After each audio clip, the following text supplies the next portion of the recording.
이렇게 여러분들과 함께 말씀을 나눌 수 있는 기회를 주셔서 감사합니다.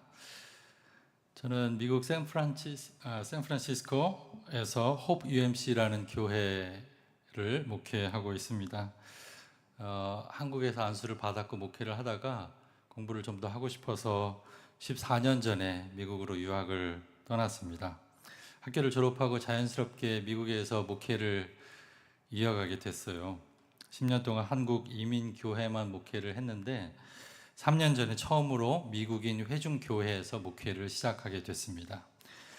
위스콘신 시골에 있던 그 교회는 99%가 백인들만 모이는 교회였습니다.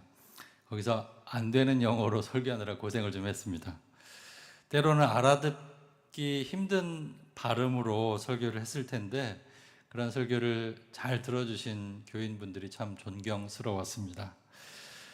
오늘 또 마침 성가대에서 평화 찬양을 해주셨는데 설교나 축도에서 자주 쓰이는 말 중에 하나가 peace, 평화라는 말인데요.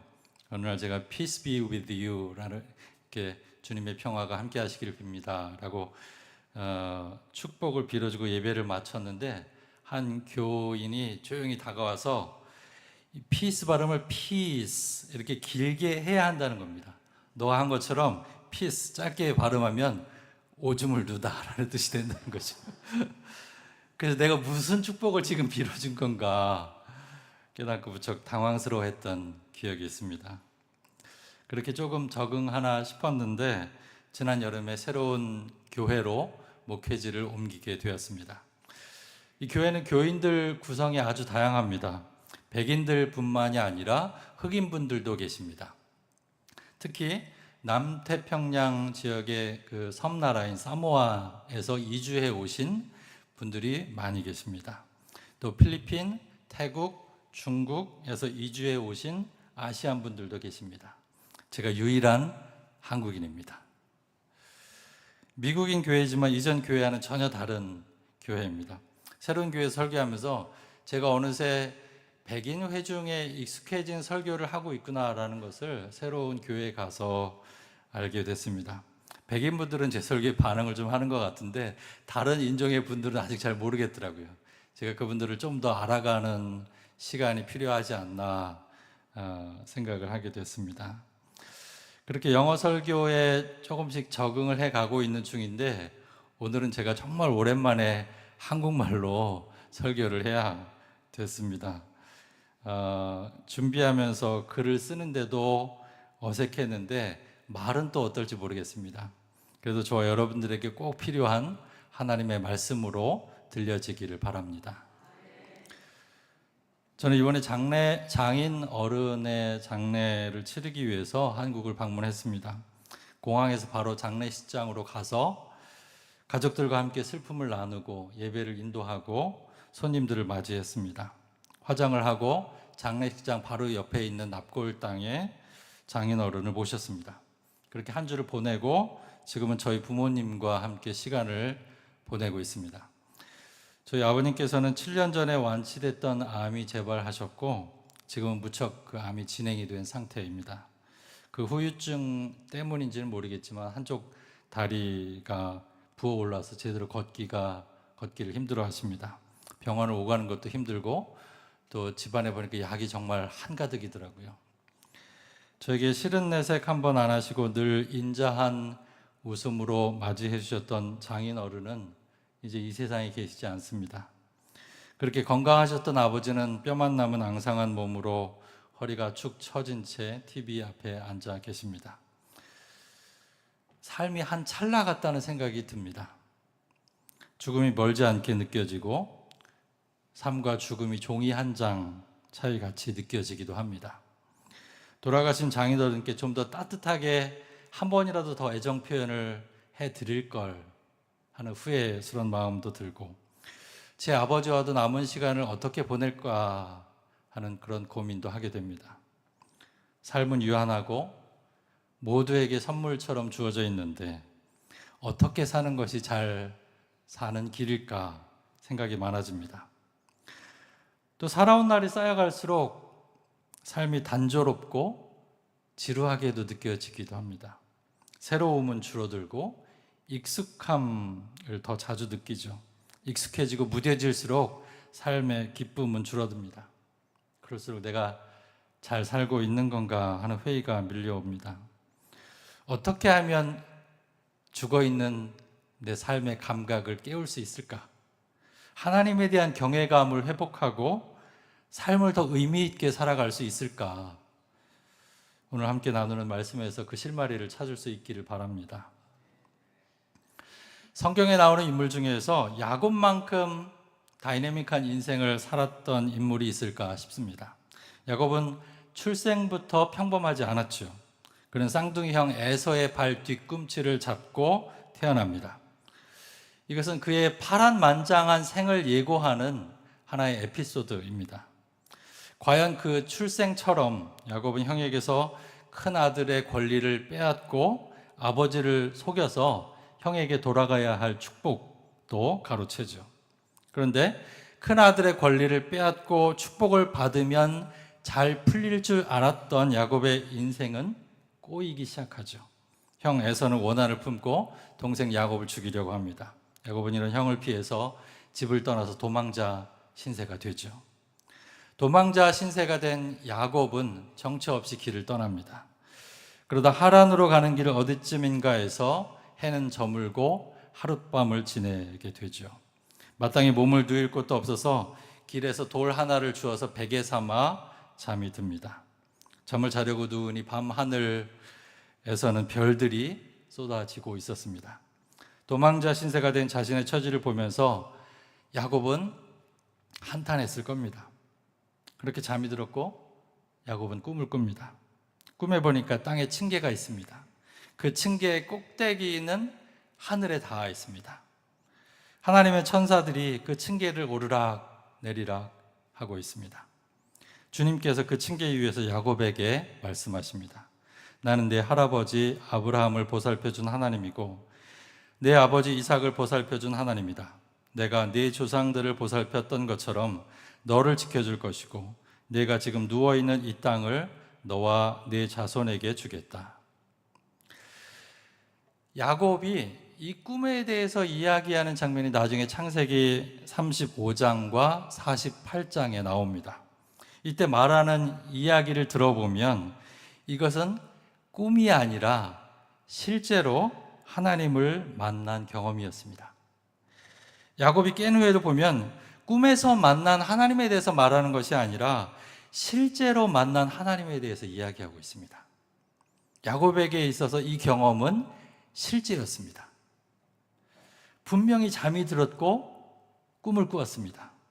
하나님을 대면한 후에도 잠에서 깨어났다고 합니다. 그런데 야곱은 이것을 생생한 실제로 느끼고 있습니다. 꿈과 실제가 하나의 경험 안에 들어와 있는 것입니다. 저도 비슷한 경험을 한 적이 있는데요. 제가 21살 때 군대 훈련소에 들어가서 보낸 첫날 밤이 그랬습니다. 입고 온 옷들은 모두 벗어서 소포로 보내지고 대신 지급받은 군복으로 갈아입었습니다. 처음으로 멀리 집을 떠나서 아주 낯선 환경에 놓이게 된 것이죠. 훈련소 동기들도 내무반도 입은 군복도 모든 게 낯설었습니다. 그리고 잠이 들었는데 그 낯설음을 도무지 견디지 못하겠는 겁니다. 내가 자고 있는 건지 깨어 있는 건지 아니면 꿈을 꾸고 있는 건지 구별이 되지 않는 거예요. 시간이 얼마나 흘렀는지 전혀 감각이 없는 채로 날이 밝았습니다. 잠을 잔 건지 아니면 밤새 깨어 있었던 건지 헷갈리는 겁니다. 꿈과 현실이 경계가 없이 뒤섞여서 전혀 구별이 되지 않은 채로 훈련소의 첫날 밤을 보내게 된 거죠. 제가 한 경험이 야곱의 경험과 유사한 것인지는 모르겠습니다. 야곱이 한 경험이 어떤 것인지 정확히 알 수는 없지만 중요한 것은 그가 하나님을 실제로 만났다는 것입니다. 야곱은 잠에서 깨어 경외심과 두려움에 사로잡힙니다. 주님께서 그곳에 계신다는 사실을 깨달았기 때문입니다. 주님께서 분명히 이곳에 계시는데도 내가 미처 그것을 몰랐구나. 야곱의 고백에는 두 가지 사실이 담겨 있습니다. 하나는 주님께서 이곳에 계신다는 사실입니다. 또 하나는 그런데 그 사실을 야곱은 몰랐다는 것이죠. 이곳이 어딜까요? 형 에서를 피해서 도망쳐 나와 떠돌던 광야입니다. 당장 머리 놓을 곳조차 없고 먹을 것도 마실 것도 없는, 어떤 미래도 기약할 수 없는 광야입니다. 이런 곳에는 도저히 하나님이 계실 거라고 생각조차 해본 적이 없던 곳입니다. 그곳에서 야곱은 하나님을 만난 것이죠. 야곱과 같은 경험을 해보신 적이 있으신가요? 하나님이 계실 것이라고는 전혀 생각하지 못한 때와 장소에서 여기에도 하나님이 계셨구나 라고 깨닫게 된 경험 말입니다. 아내와 제가 유학을 갔을 때 저희는 가난했습니다. 늘 돈이 부족했기 때문에 공부만 할 수는 없었습니다. 저는 학교 식당 청소 일을 했고 아내는 학교 박물관에서 일을 했습니다. 아내가 하는 일은 박물관을 방문하는 분들이 전시된 작품에 손을 대지 못하게 감시하는 일이었습니다. 매주 토요일이면 아내는 오전 9시부터 오후 5시까지 아주 짧은 점심시간을 제외하고는 내내 서 있어야 했습니다. 아내는 그때 하루 종일 서서 일해야 하는 분들의 고충을 느낄 수 있었다고 합니다. 다리는 아프고 저려오는데 아내의 머릿속에는 그날 저녁은 뭘 먹을까 하는 걱정으로 가득 차 있었습니다. 하루하루 식사를 해결하는 것이 당시 저희 가족에게는 큰 걱정거리 중에 하나였습니다. 그렇게 일을 마치고 집으로 돌아가는데 누군가가 아내 이름을 불렀습니다. 돌아보니까 학교의 박사 과정 중에 있는 학생 중에 한 사람이었습니다. 그 학생은 막 박사 학위 논문 심사를 끝내고 나오는 길이었고 큰 박스 하나를 들고 있었습니다. 심사하는 분들을 위해서 점심을 준비했었고 박스 안에는 그분들에게 주고 남은 도시락이 담겨 있었습니다. 피곤에 찌든 아내가 불쌍해 보였는지 그 학생은 남은 도시락 하나를 건네주었습니다. 아내가 좋아하는 스시였습니다. 고맙다고 하고 돌아서는데 그 학생이 다시 아내를 불러 세웠습니다. 너 남편하고 딸도 있지 않냐고. 그래서 도시락 2개를 더 주면서 같이 가서 먹으라고 하는 겁니다. 아내는 손에 들려진 3개의 스시 도시락 상자를 보면서 눈물이 핑 돌았다고 합니다. 저녁 걱정을 했는데 주님께서 이렇게 해결해 주시는 것 같았기 때문입니다. 그 순간 아내의 입에서 자신도 모르게 신앙 고백이 터져 나왔습니다. God is my 스시. God is my 스시. 하나님이 내 스시다. 한국말로 번역하니까 좀 어색하네요.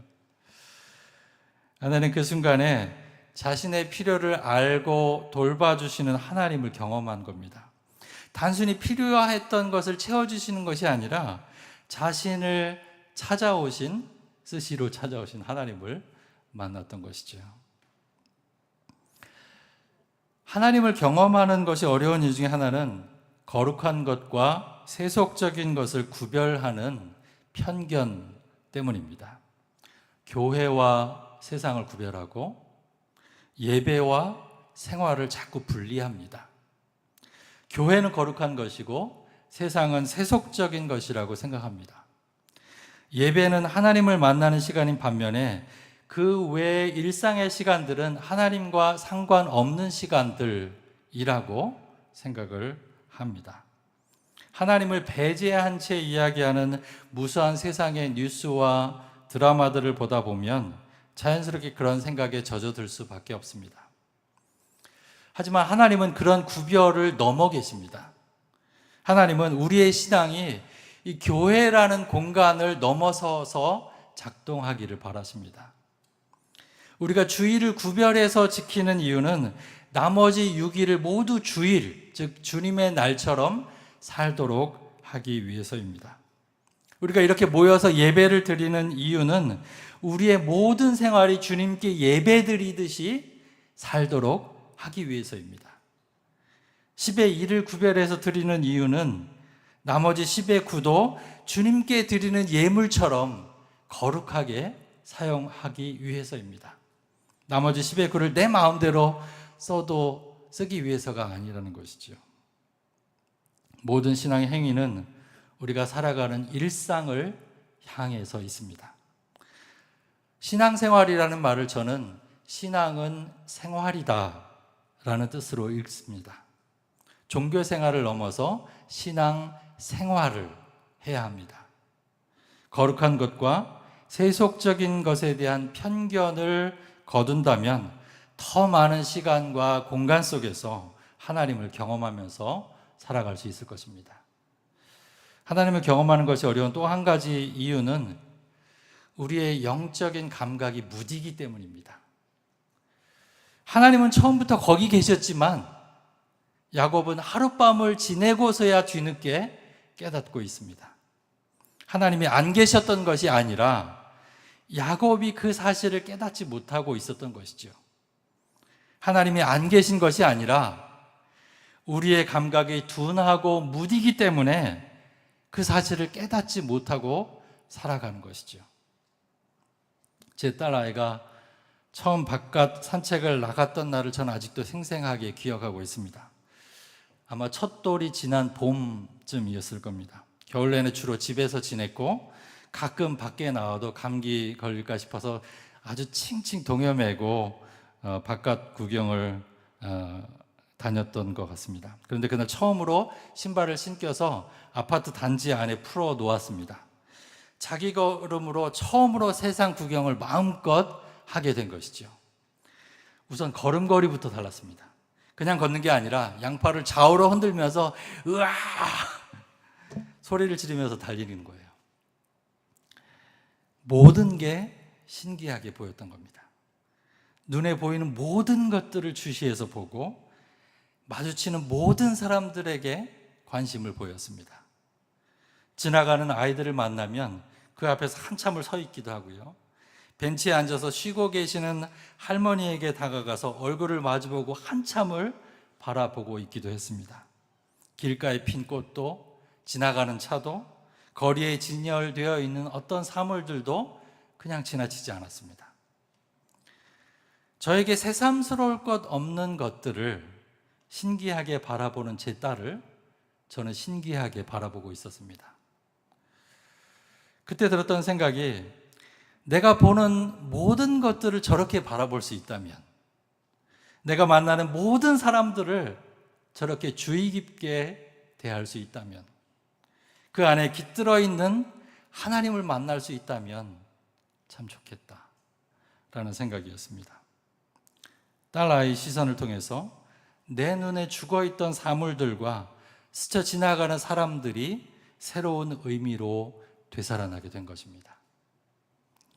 하나님이 안 계신 것이 아니라 우리의 무딘 영적인 감각이 문제인 것이죠. 둔감해지고 익숙해질 대로 익숙해진 감각들이 우리 곁에 있는 사물들과 사람들의 소중한 의미를 깨닫지 못하게 하고 어디에나 계신 하나님을 경험하지 못하게 하는 것입니다. 야곱이 꿈에서 본 것은 땅과 하늘을 연결하는 층계입니다. 야곱은 하늘과 땅이 분리되어 있지 않다는 것을 깨달았습니다. 땅의 현실 속으로 침투해 들어오는 하늘의 세계를 경험한 것이죠. 야곱의 사다리는 우리가 밟고 있는 이 땅이 하늘과 연결되어 있다는 사실을 상징적으로 보여줍니다. 야곱은 밤새 누워 자던 그곳이 하나님께서 자신과 함께 계신 곳이라는 사실을 깨닫고 넋을 놓은 채 고백하죠. 이 얼마나 두려운 곳인가. 이곳은 다름 아닌 하나님의 집이다. 여기가 바로 하늘로 들어가는 문이다. 하나님이 계시기에 그곳은 하나님이 거하시는 집입니다. 하나님을 경험했기에 그곳은 하늘로 들어가는 문입니다. 저 멀리 떨어진 하늘나라나 특별하게 구별된 거룩한 공간만이 아니라 우리가 발 디디고 살아가는 그곳이 바로 하나님이 거하시는 집이고 하나님을 만날 수 있는 하늘로 들어가는 문이라는 것이지요. 그러면 하나님을 만나지 못할 곳은 이 세상에 아무것도 없습니다. 온 세상이 하나님의 집이자 하늘로 들어가는 문입니다. 제가 좋아하는 구절이 하나 있는데 생각해 보니까 한희철 목사님께 오래전에 들은 이야기더라고요. 제가 기억하고 있는 것이 정확한 표현인지는 모르겠습니다. 하나님은 농사 짓는 농부의 괭이 끝에 계시고 공부하는 학생의 펜 끝에 계신다. 하나님이 어디 특별하게 구별된 곳이 아니라 아주 평범하기 이를 데 없는 우리 삶의 자리에 함께 계신다는 의미로 저는 그 말씀을 받아들였습니다. 하나님이 그곳에 계신다는 사실을 깨달은 야곱은 다음날 아침 일찍 일어나서 베고 잤던 돌을 가져다가 기둥을 세우고 예배를 드립니다. 그리고 그곳의 이름을 베델이라고 지어줍니다. 하나님의 집이라는 뜻입니다. 평범한 장소였던 곳, 자신의 고난을 상징하는 곳과 같았던 장소가 하나님의 집이고 하늘로 들어가는 문이라는 사실을 깨달은 것입니다. 그 사실을 깨닫게 되자 광야는 예배의 장소가 되고 베고 잤던 딱딱한 돌은 예배의 도구가 됩니다. 여러분들 선한 능력으로라는 노래를 잘 아실 것입니다. 본회퍼 목사님이 쓰신 찬양입니다. 제가 가사의 일부를 읽어드리겠습니다. 그 선한 힘에 고요히 감싸여 그 놀라운 평화를 누리며 나 그대들과 함께 걸어가네. 나 그대들과 한 해를 여네. 그 선한 힘이 우리를 감싸시니 믿음으로 일어날 일 기대하네. 주 언제나 우리와 함께 계셔 하루 또 하루가 늘 새로워. 본회퍼 목사님은 독일 루터교 목사님이시자 신학자이자 반나치 활동가였습니다. 히틀러가 독재를 시작했을 때 독일 교회는 히틀러에 맞서서 싸우지 않았습니다. 오히려 히틀러를 지지했습니다. 단순히 지지한 것이 아니라 하나님께서 온 인류를 위해서 예수님을 우리의 구원자로 보내셨던 것처럼 히틀러를 하나님께서 독일 사회를 구원할 구원자로 보냈다고 고백을 한 것입니다. 본회퍼 목사님은 이런 독일 교회를 비판하셨습니다. 라디오 방송에 나가서 독일 교회의 히틀러 지지를 공개적으로 반대했습니다. 억압을 받았지만 신문에 소신을 밝히는 글을 쓰면서 용기 있게 활동을 이어나가셨습니다. 덕분에 나치 정권의 미움과 분노를 사게 됐죠. 1943년 4월 본회퍼 목사님은 체포되었고 그 후에 히틀러 암살 음모에 가담한 혐의로 사형을 선고받았습니다. 목사님은 감옥에 수감되어 계시다가 처형을 당했습니다. 안타깝게도 본회퍼 목사님이 처형된 지 3주 후에 히틀러는 자살을 했고 그해 5월 8일 독일은 항복을 했습니다. 어두운 감옥에서도 본회퍼 목사님은 하나님으로부터 오는 희망의 노래를 불렀습니다. 죽음을 앞에 두고 차가운 감옥 바닥에 앉아 있었지만 하나님의 존재를 생생하게 느낄 수 있었습니다. 그 엄혹한 현실 속에서도 하늘에 닿아 있는 야곱의 사다리를 본 것이죠. 목사님에게 그것은 하나님의 집이었고 하늘로 들어가는 문이었습니다. 하나님께서 언제나 자신과 함께 계신다는 사실에 눈을 뜨자 희망의 노래를 부를 수 있었습니다. 억압하고 위협하는 힘에 눌리는 대신에 성령께서 주시는 선한 힘에 감싸여서 놀라운 평화를 누리고 하루하루가 늘 새롭다고 고백하게 된 것입니다. 찬양을 한번 불러보려고 하는데 아시는 분들은 따라 불러주세요. 그 선한 힘에 고요히 감싸여 그 놀라운 평화를 누리며 나 그대들과 함께 걸어가네. 나 그대들과 한 해를 여네. 그 그 선한 힘이 우릴 감싸시니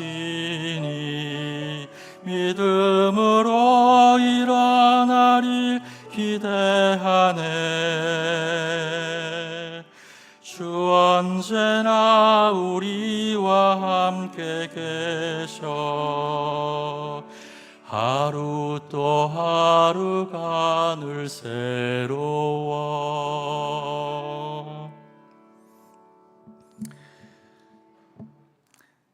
감옥 안에서 죽음을 앞둔 사람에게 이런 신앙 고백이 가능하다면 우리도 가능하지 않을까요? 우리가 어떤 상황에 놓여 있다고 할지라도요. 사랑하는 교우 여러분, 하나님은 어디에나 계십니다. 안 계실 것 같은 곳에도 어김없이 계십니다. 광야와 같은 시간을 지날 때는 더욱 함께 계셔서 우리를 붙들고 계십니다. 우리가 발 디디고 살아가는 모든 곳은 하늘과 맞닿아 있는 하나님의 집, 하늘로 들어가는 문입니다.